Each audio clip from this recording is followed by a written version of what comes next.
देहाची तिजोरी भक्ती हाची ठेवा, देहाची तिजोरी भक्ती हाच ठेवा. उघडदार देवाता उघडदार देवा, ऐरणीच्या देवा तुला ठिणगी ठिणगी वाहू दे. आभाळागत माया तुझी आम्हावर राहू दे. विद्यार्थी मित्रांनो, तुम्हाला वाटत असेल की सरांना आज काय झालं, चक्क मराठी चित्रपटातील गाणी गात आहेत. प्यारे बच्चों, आप सोच रहे होंगे कि सर को आज क्या हो गया है कि आज सर जो है मराठी फिल्मों के गीत गा रहे हैं. यकीनन ये मराठी फिल्मों के गीत है. क्या आप में से कोई जानता है कि इन गीतों को किसने लिखा है? कोणी लिहिली बरं ही सुंदर गाणी, अवीट गाणी है ना, की ज्यांची गोडी आपल्या कानाला सदैव सुख देत असते. किसने लिखे ये गीत, जानता है कोई? हाँ ज़रूर, कुछ बच्चे ज़रूर ये जानते हैं ये गीत किन्होंने लिखे हैं, किसने लिखे हैं. हे गीत लिहिले आहे जगदीश खेबुडकर यांनी. माहीत आहे तुम्हाला जगदीश खेबुडकर कोण आहेत? जगदीश खेबुडकर हे मराठीतील एक प्रसिद्ध कवी आहेत, गीतकार आहेत. त्याचबरोबर त्यांनी पटकथा लिहिल्या, संवाद लिहिले, चित्रपटांमध्ये त्यांनी अनेक चित्रपटांमध्ये गाणी लिहिलेली आहेत. तुम्हाला माहीत आहे त्यांनी जवळपास 325 चित्रपटांमध्ये गाणी लिहिली. 325. आणि किती गाणी लिहिली? जवळपास त्यांनी 3,500 गाणी लिहिली आहेत. 3,500 पेक्षा जास्त गाणी त्यांनी लिहिलेली आहेत. असे हे कवी, असे हे साहित्यिक, असे हे लेखक. कोल्हापूर येथे त्यांचा जन्म झाला आणि त्यांनी जी गाणी लिहिलेली आहेत, त्यांनी जे साहित्य निर्मिती केली, 5 पेक्षा जास्त त्यांनी, जवळपास 5 नाटके त्यांनी लिहिली. ज्या मालिका येतात टी व्हीवर, सिरियल ज्याला आपण म्हणतो, त्या मालिकांचंही लेखन त्यांनी केलेलं आहे. संवाद, चित्रपटांसाठी संवाद, डायलॉग्स ज्याला आपण इंग्रजीमध्ये म्हणतो किंवा उर्दूमध्ये मकालेमा जिसे कहा जाता है, असे डायलॉग्स, संवाद त्यांनी चित्रपटांसाठी लिहिले. तर असे हे प्रसिद्ध कवी, लेखक, प्रसिद्ध असे साहित्यिक जगदीश खेबुडकर. आज बरं त्यांची आपण का चर्चा करत आहोत? विचार करा बरं, का चर्चा करत आहोत आपण? मी त्यांची गाणी तुम्हाला गाऊन दाखवली. ही गाणी त्यांनीच लिहिलेली आहे. का बरं? विचार करा. लक्षात येत आहे? काही विद्यार्थ्यांच्या निश्चितच लक्षात आलेलं आहे.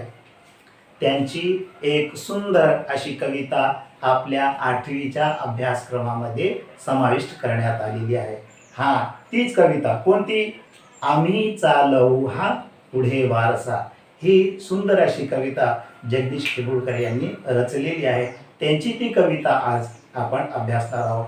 मुलांनो, या कवीला जवळपास 60 पेक्षा जास्त पुरस्कार प्राप्त झालेले आहेत.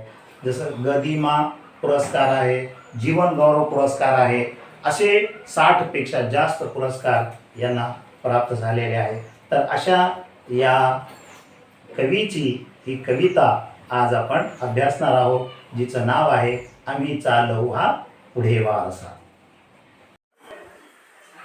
विद्यार्थी मित्रांनो, हे आहेत जगदीश खेबुडकर. यांचा जन्म 1932 मध्ये झाला आणि 2011 त्यांनी या जगाचा निरोप घेतला. ठीक आहे.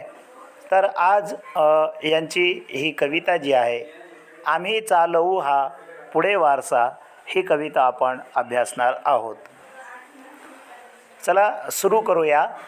तुम्ही माझ्यासोबत ही कविता गाण्याचा प्रयत्न करावा. गुरुने दिला ज्ञानरूपी वसा, गुरुने दिला ज्ञानरूपी वसा, आम्ही चालवू हा पुढे वारसा, आम्ही चालवू हा पुढे वारसा. पिता बंधू स्नेही तुम्ही माऊली, तुम्ही कल्पवृक्षा तळी सावली. पिता बंधू स्नेही तुम्ही माऊली, तुम्ही कल्पवृक्षा तळी सावली, तुम्ही सूर्य आम्हा दिला कवळसा, आम्ही चालवू हा पुढे वारसा, आम्ही चालवू हा पुढे वारसा. जिथे काल अंकुर बीजातले, तिथे आज वेली वरीही फुले, जिथे काल अंकुर बीजातले, तिथे आज वेली वरीही फुले, फलद्रूप हा वृक्ष व्हावा तसा, आम्ही चालवू हा पुढे वारसा, आम्ही चालवू हा पुढे वारसा.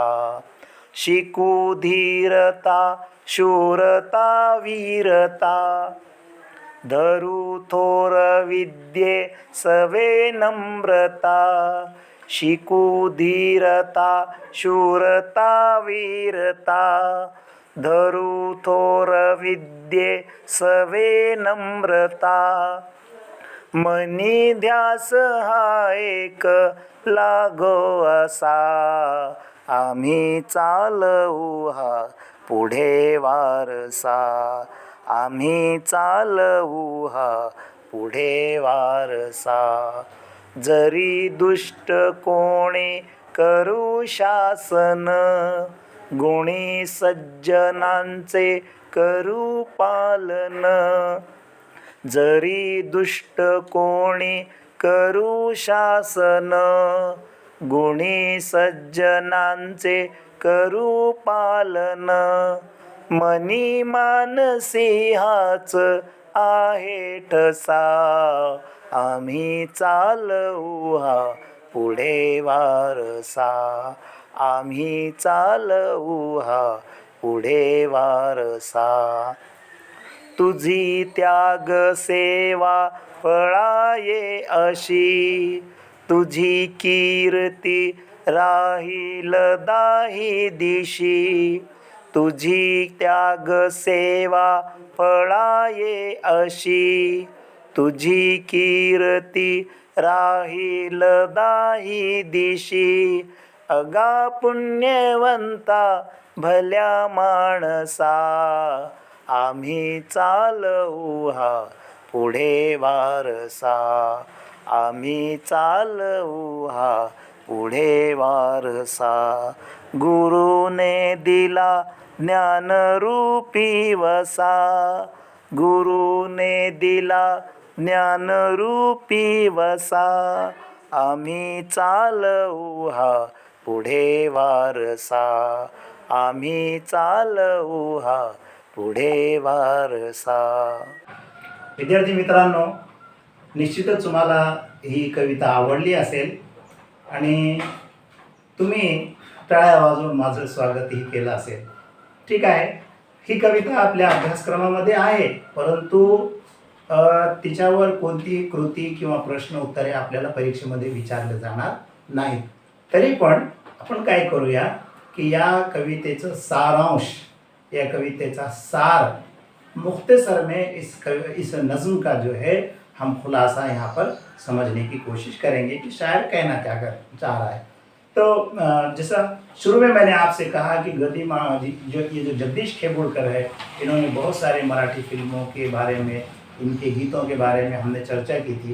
तो इन्होंने जो फिल्मों के लिए गीत लिखे थे, आज भी उन गीतों को लोग पसंद करते हैं.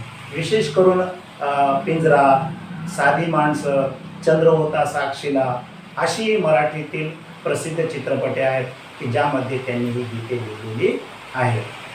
चला तर आता आपण काय करूया, कवितेचा सारांश थोडक्यात समजून घेऊया. कवी काय म्हणतोय की गुरुने दिला ज्ञान रूपी वसा, आम्ही चालवू हा पुढे वारसा.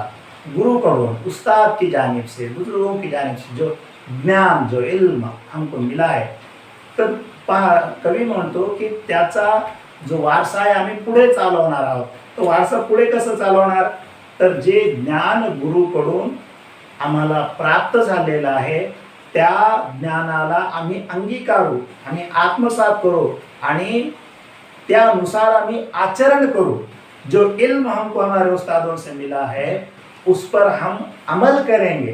देखिए क़यामत के दिन भी जो सवाल होगा तो ये सवाल नहीं होगा कि आपने कितना इल्म हासिल किया, बल्कि सवाल ये रहेगा कि आपने अपने इल्म में से कितना अमल किया। तो अमल की यहाँ पर अहमियत है। तो ये अब ये वारसा अगर आगे चलाना है, जो इल्म जो हमने हासिल किया है इसको अगर आगे बढ़ाना है और दूसरों तक पहुँचाना है तो क्या करना पड़ेगा, त्याच्यावर आपल्याला आचरण करावे लागेल, उसे आपको अमल में लाना पड़ेगा। तो गुरु की तारीफ करते हुए, स्तुति करते हुए यहाँ पर वो कह रहा है कि तुम्ही बंधू स्नेही, तुम्ही माऊली, तुम्ही कल्पवृक्षा तळी सावली। तुम्ही आमच्यासाठी जसे पिता आहात, आई आहात, भाऊ आहात, आमचे स्नेही गुरु आमच्यासाठी सर्व काही आहे। आणि गुरु कसा आहे, कल्पवृक्षाच्या सावलीप्रमाणे आहे। जणू कल्पवृक्षाच्या खाली जी सावली असते, कल्पवृक्ष एक काल्पनिक असं वृक्ष आहे की त्या वृक्षाखाली बसून व्यक्ती जी काही कल्पना करेल ती कल्पना त्याची पूर्ण होते। तसेच त्याचप्रमाणे गुरु आहे, गुरु तुम्हाला घडवतो, गुरु तुम्हाला शिकवतो, नवीन वाट दाखवतो, तुमचे जीवन घडवण्याचं कार्य हे गुरु करत असतो। तर कवी या ठिकाणी म्हणत आहे की तुम्ही आमच्यासाठी कल्पवृक्ष आहात है ना, आणि तुमच्या सावलीत राहून आम्हाला सर्व काही प्राप्त होणार आहे। पुढे कवी म्हणतो की जसे जिथे काल अंकुर बीजातले तिथे आज वेली वरीही फुले। आपण पाहतो आता सध्या पावसाळ्याचे दिवस देखील आहेत, पहा ज्या ठिकाणी छोटेसे बी लावलेले आहेत त्याच्यामध्ये जे अंकुर येतात, जे कोंपले येते, जे ज्याला डीर देखील म्हणतात मराठीमध्ये, तर ते जे छोटंसं बी आहे त्या बियामधून निघालेलं जे छोटंसं अंकुर आहे, ती जी कोवळी पाने आहेत तीच पुढे चालून काय होते, मग एका वेलीचं रूप धारण करते, त्याच्यामध्ये त्यावर फुले लागतात। तसेच कवी म्हणतो की हे जे वृक्ष आहे, तुम्ही हे जे विद्यार्थी तुम्ही घडवत आहात त्यांनी पुढे चालून एका वटवृक्षाचं स्वरूप धारण करावे। अशा प्रकारे कवी या ठिकाणी या साऱ्या गोष्टी सांगत आहे। शिकू धीरता, शूरता, वीरता है ना।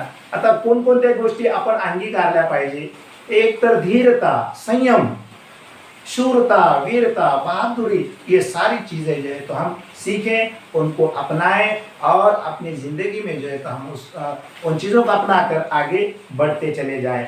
धरू थोर विद्ये सवे नम्रता। हे पहा, फक्त विद्या धारण करून चालणार नाही तर माणसाच्या अंगी नम्रता असायला हवी।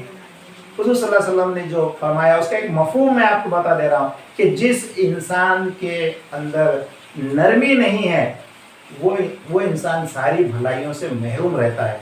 तो ये देखिए, हमने इल्म हासिल किया है, ज्ञान हासिल किया है, उसके साथ साथ हमारे अंदर नम्रता भी होनी चाहिए। देखिए जो फलदार दरख्त होते हैं उनकी टहनियाँ कैसे नीचे झुकी हुई होती है, तो इसी तरह से हमारे अंदर भी क्या होनी चाहिए, नम्रता है ना, यानी नरमी हमारे अंदर होनी चाहिए। जरी दुष्ट कोणी करू शासन, गुणी सज्जनांचे करू पालन। देखिए यहाँ पर हमको कुरान से भी सबक मिलता है कि जो दुष्ट है, जो बुरे लोग हैं है ना, तो जहाँ भी बुराई को देखो उसे ताकत से रोको, और ताकत से नहीं रोक सकते तो कम से कम जबान से, और जबान से भी नहीं रोक सकते तो कम से कम दिल में बुरा समझो, तो ये ईमान का आखिरी दर्जा है कहा गया।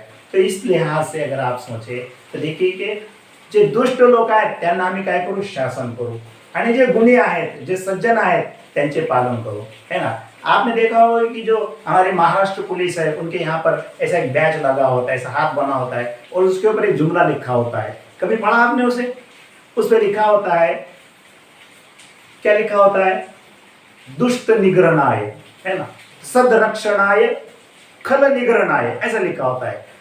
सदरक्षणाय खल निग्रहणाय मतलब अच्छों की हम हिफाजत करेंगे और बुरों का खात्मा करेंगे, बुराई का खात्मा करेंगे। तो इस तरह से यहाँ पर कवि कह रहा है कि जे दुष्ट लोक आहेत त्यांना आम्ही शासन करू, त्यांना शिक्षा करू, आणि जे सद्गुणी लोक आहेत त्यांच्यासोबत राहून आम्ही सत्कर्म करूया। तर अशा प्रकारे या कवितेचा जो सार आहे तो आपण समजून घेण्याचा प्रयत्न केलेला आहे।